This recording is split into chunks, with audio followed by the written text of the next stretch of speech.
Les réserves d'urgence, ce sont les denrées non périssables, les médicaments et les autres objets usuels qu'on peut avoir chez soi ou en cas d'événements imprévus tels que pandémie, catastrophes naturelles ou autres situations de crise. Mais comment les constituer et en quelle quantité? Pour répondre à cette question, la Confédération a lancé cette semaine un calculateur de provisions domestiques en ligne qui permet d'évaluer ses propres besoins. Et on va en parler avec vous. Rudy Widmer, bonsoir. Bonsoir, monsieur. Vous êtes le porte-parole de l'OFAE, l'Office fédéral pour l'approvisionnement économique du pays, qui a élaboré ce calculateur. Alors, première question, est-ce vraiment recommandé d'avoir des réserves d'urgence chez soi?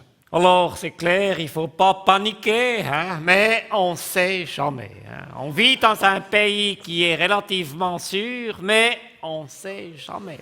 Il y a des gens qui vivent au bord d'une rivière qui pourraient connaître des crues, hein, on ne sait jamais. Il y a ceux qui vivent près d'une centrale nucléaire, on ne sait jamais. Ouais. Il y a les gens qui vivent près d'un pays au bord de la guerre civile, comme à Genève, on ne sait jamais. Hein. Oui, il y a ceux qui vivent dans le Jura, on ne sait jamais. Attendez, il y a quoi comme danger dans le Jura? On ne sait jamais. Et même ceux qui vivent dans des endroits normaux, ils peuvent aussi connaître des petits imprévus, hein, comme le Covid. Ouais, c'est tout de suite la situation à laquelle on pense quand on évoque les réserves d'urgence, mais en l'occurrence, durant la pandémie, les magasins étaient toujours ouverts. Oui, mais on ne sait jamais. Non.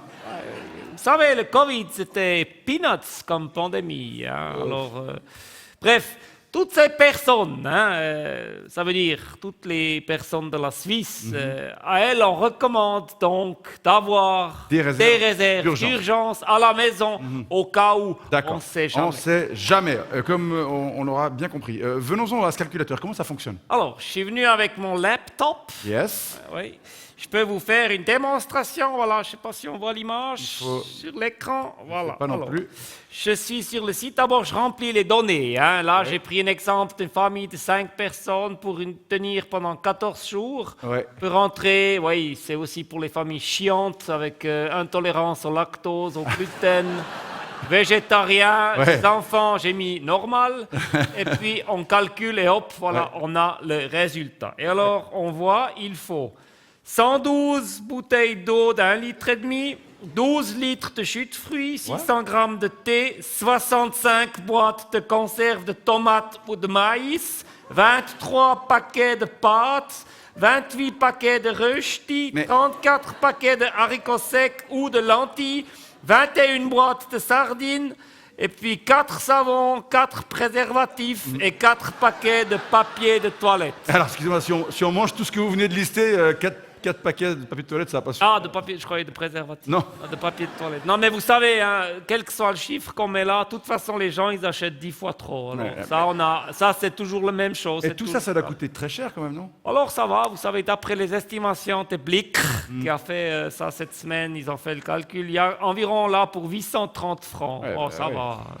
Pour survivre, je trouve ça va encore. Pour survivre, par exemple, à une attaque nucléaire russe, on ne sait jamais. Ça fait quand même un petit budget et ça prend de la place. Enfin, je sais pas si moi, j'aurais de la place chez moi pour stocker 112 bouteilles d'eau d'1,5 litre. Alors, c'est que vous ne tenez pas vraiment à la vie si vous n'avez pas la place. Non, je crois que chacun peut trouver de la place pour ranger tout ça, c'est une question de choix. Hein. Je recommande d'ailleurs de le faire dans des armoires métalliques, renforcées, résistants aux vibrations et aux rayonnements atomiques, bactériologiques, chimiques. Des armoires que je propose de prendre plutôt grises parce que ça va bien avec le béton. Avec un petit porte-document plastifié pour mettre la liste de tous les produits, l'inventaire où on inscrit la date de péremption de chaque produit, de manière à pouvoir les renouveler. Je recommande de faire ça 30 jours avant l'expiration de la date. Et mon petit conseil perso, c'est de mettre ces 3 armoires dans l'abri anti-atomique. On ne sait jamais. Oui, mais moi, je n'ai pas d'abri anti-atomique dans mon immeuble, par exemple. Alors, je recommande d'en faire construire un si vite que possible. On ne sait jamais. Vous pouvez commander. D'accord.